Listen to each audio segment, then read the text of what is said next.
Good morning and welcome to our daily devotional from Pilgrim Congregational Church. I'm Patrick Horn.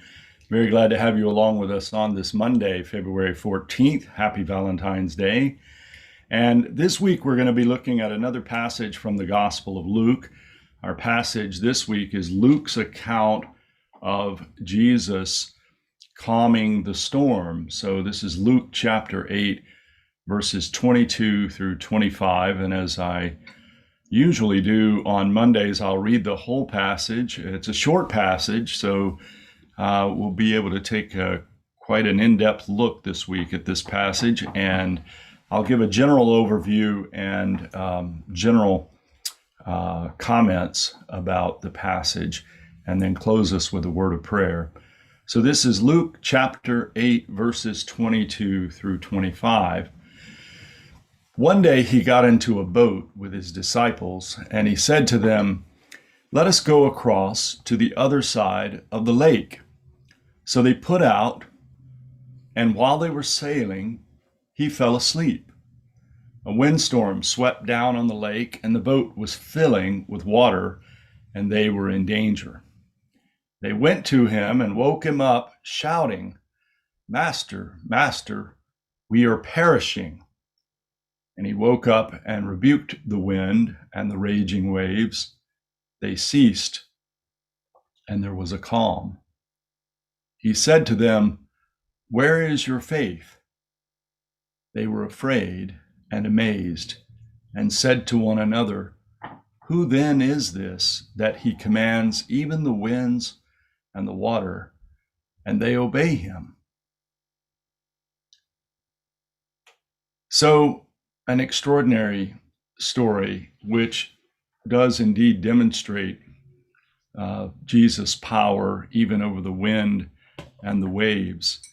In the context of this extraordinary story comes the question, which I think is actually central to the passage, and that is Jesus' question to the disciples: "Where is your faith?" Now, for us, unfortunately, I think the question sounds like a challenge to determine how far one would go in beliefs about miracles.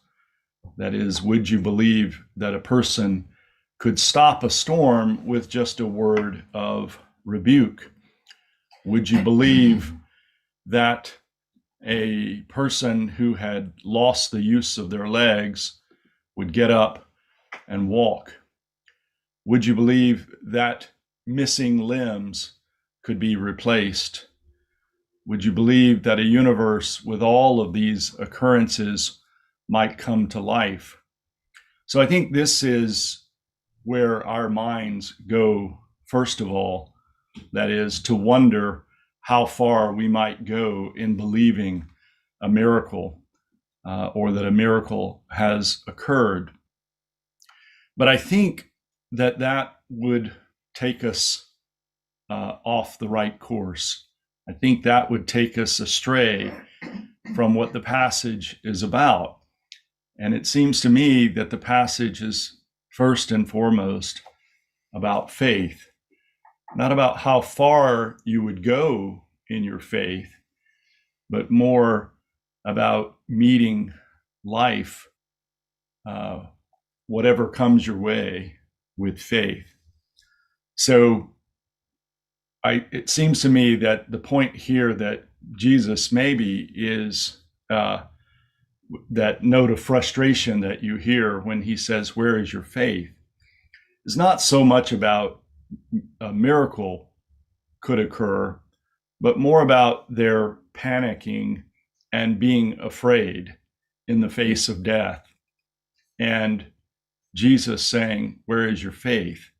That is reminding us that whatever conditions that we find ourselves in, that fear, particularly fear of death, is not the appropriate response for the faithful, but actually to respond in faith, whatever comes our way.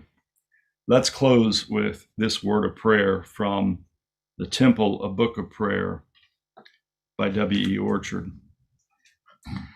O God, immortal and invisible, forgive the faltering faith of those whose dwelling is among the mortal and the seen.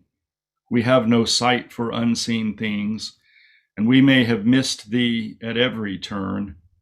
Every common bush may flame with fire, but we have no time to turn aside, and our hardened feet do not apprehend the holy ground. The heavens may declare thy glory, but our eyes are too earthbound to read their story of infinity and peace.